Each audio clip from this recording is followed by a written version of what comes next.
If the intent of preaching is, as I was taught, to proclaim the good news, then pandemic preaching is an inherently difficult task. I am coming to you this morning from Portland, Oregon, the homeland of my parents, of my grandparents, of my great-grandparents, and the place that I returned home to this past fall to work as a chaplain in an urban hospital. Each day, I walk from my Hollywood district apartment down sidewalks that serve as home for many whose only home is a tent, or worse yet, a sleeping bag in an entry secluded from the elements, or even worse yet, a torn and soiled blanket. The pandemic has compounded the problem and stripped away any curtain that kept the reality of homelessness out of sight. So when Anna asked if I would be interested in preaching, my initial thought was, no. I do not know where the good news is. But as the idea of giving attention to present-day prophets sunk in, I began to hear in my mind the words from a song of my youth, not exactly present day, but painfully relevant 60 years later.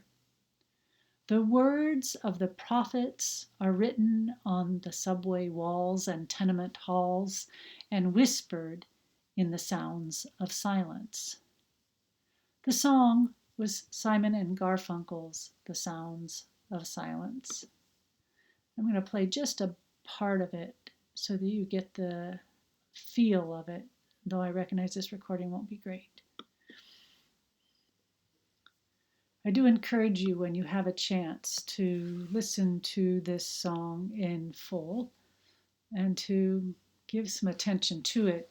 It's a story of a dream that's held as the narrator walks through darkened cobblestone streets, lit by the halo of a street lamp, turns up his collar to the cold and damp, and his eyes are stabbed by the flash of the neon light that splits the night, touched by the sound of silence.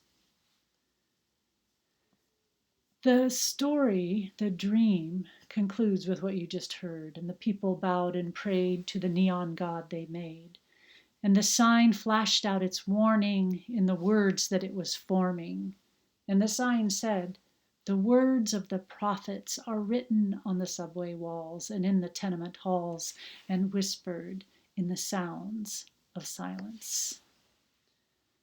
As the haunting air of this song washed over me, I realized that those we label the homeless poor are, by their very being, a prophetic indictment of our society, of the inequality, the injustice, the wealth disparity, the greed, and the lack of compassion.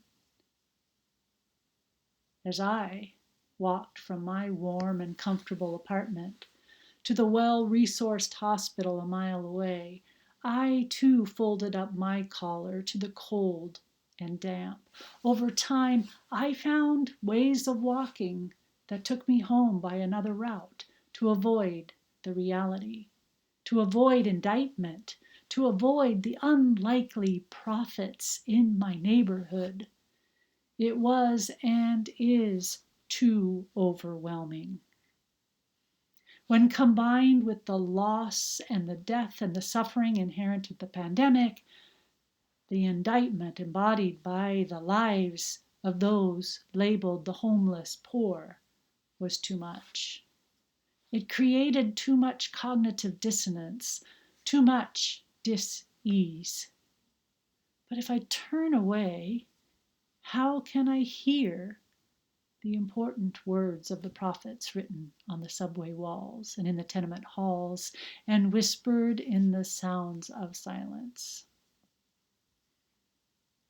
I turned instead to the text assigned to me, and I read it, and I saw nothing in the text that offered any kind of bridge to my reality.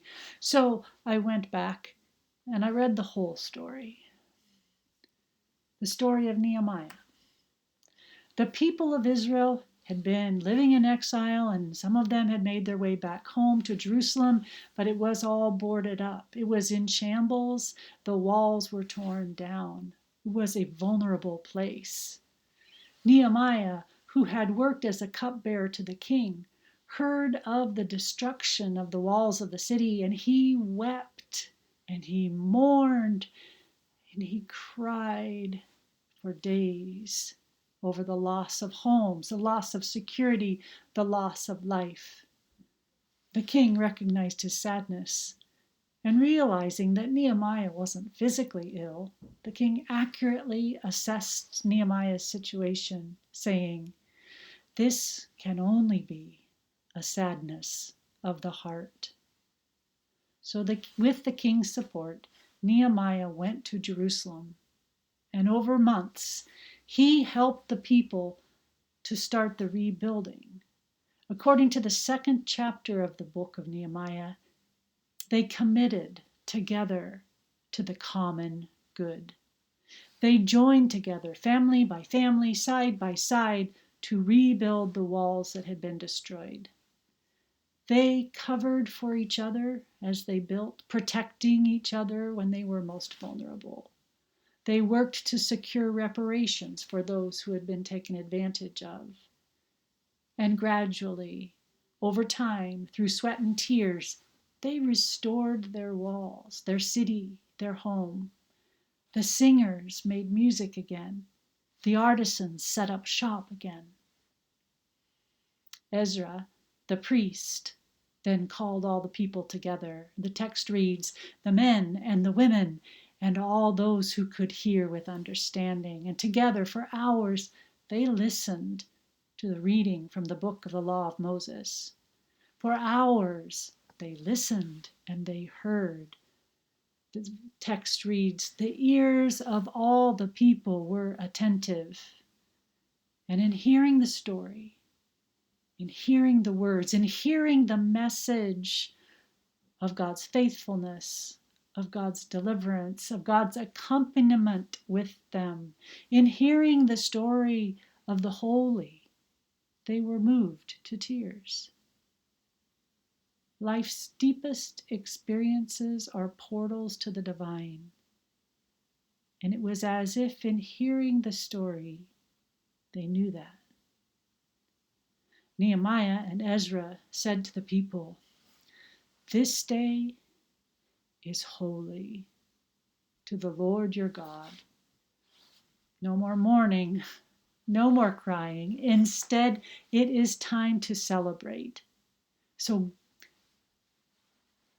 go your way, eat the fat, drink the sweet wine, and send portions of it to those for whom nothing is prepared. We are in this together. Today is holy to our Lord. So don't be grieved, because the joy, that joy that is at your core right now, that joy of the Lord is your strength." And the text says that the people were stilled. They stopped, they paused, and they heard the message. Be quiet, for this day is holy. Do not be grieved. I wonder if what they heard was whispered in the sounds of the silence. The text concludes, "And they went on their way to eat and drink and to send portions and to make great rejoicing, because they had understood the words that were declared to them." So the whole of this story goes from sadness of heart to rebuilding together, to listening, to hearing the holy, and to great celebration and joy. All of this sadness of heart, rebuilding together, listening, hearing the holy, joy and celebration. All of this is relevant to our current situation, whether it's here in Portland or in Goshen. But unlike the characters in today's text, we are not at the end of the time frame of exile, of dislocation, of dis-ease. We are in the middle of it. Nevertheless, for both them and for us, it was and is a time characterized by great vulnerability. And it is in this vulnerability that we can learn so much from those who know vulnerability as a way of life, those whose lives are lived without the security provided by a home or a bank account. One of the unanticipated and yet beautiful realities for me of working as a chaplain in an urban hospital is that I have opportunities daily for encounters with people who, under normal circumstances, I would not interact with, probably at all. But in the hospital, I'm welcomed into rooms, introduced to family members, sometimes in person, sometimes by phone. I'm told stories, offered advice, and given a glimpse into the lives of people who are very often quite different from me, and yet very much the same. And that's how I have come to meet many people who, when out of the hospital, have no place to lay their heads. These encounters have been for me holy. Early on in my time in the hospital, I was asked to check in on a patient who was about to leave AMA, or against medical advice. This is a not uncommon situation for those who do not have insurance that might threaten to not pay if they left. This uninsured semi-freedom is the reality for many patients who do not have a home. The conversation and interaction that transpired with this particular patient was funny and insightful and warm and endearing. And after an hour and no sign of a doctor to sign the discharge papers, I left to get a mask that he had requested. And when I returned, I found him dancing in the hallway, decked out in his hospital-issued sweats and non-slip footies. "Do you want to dance?" he asked. "Come dance with me." I'm not much of a dancer," I jokingly replied. As we made our way down the elevator to the entrance of the hospital, I said to him, "I'm really sorry that we don't have any shoes for you. It'd be nice if we gave you some tennis shoes." And with a smile on his face, he said to me, "Oh, don't you worry. When I go out these doors, someone will see me, and they will see that I don't have shoes on my feet, and they will bless me with shoes."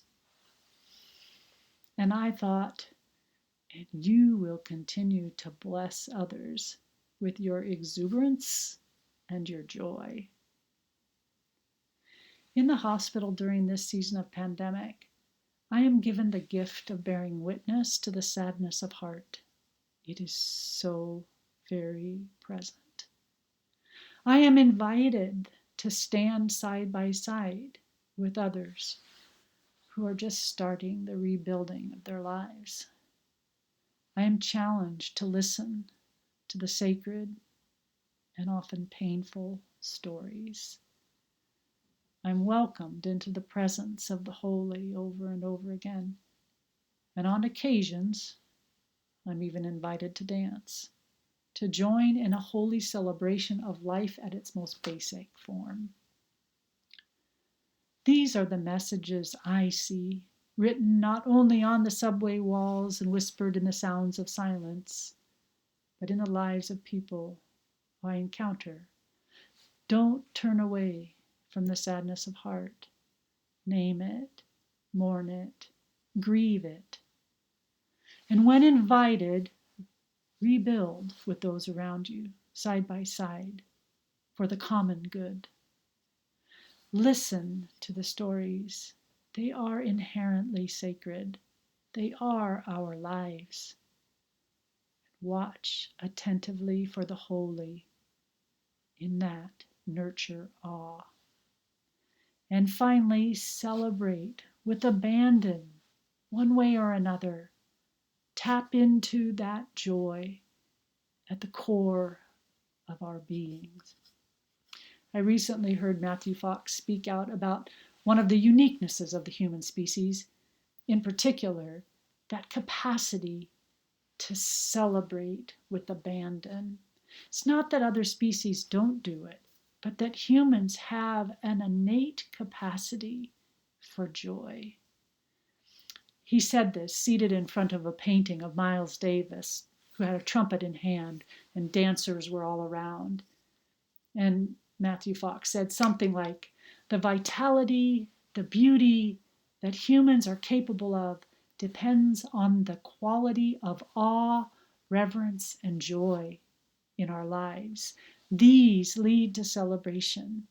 We have capacity for exuberant expressions of existence itself, but we are often reluctant to celebrate with joy, to give thanks, to give praise, to act out our exuberance." At the heart of today's text is an invitation to tap into that exuberance. My hope for you all is that even in the midst of this pain and suffering, of this struggle and distrust, of the muddling through and the dis-ease, that you will still yourself enough to hear in the sounds of the silence the invitation to dance with abandon. May it be so.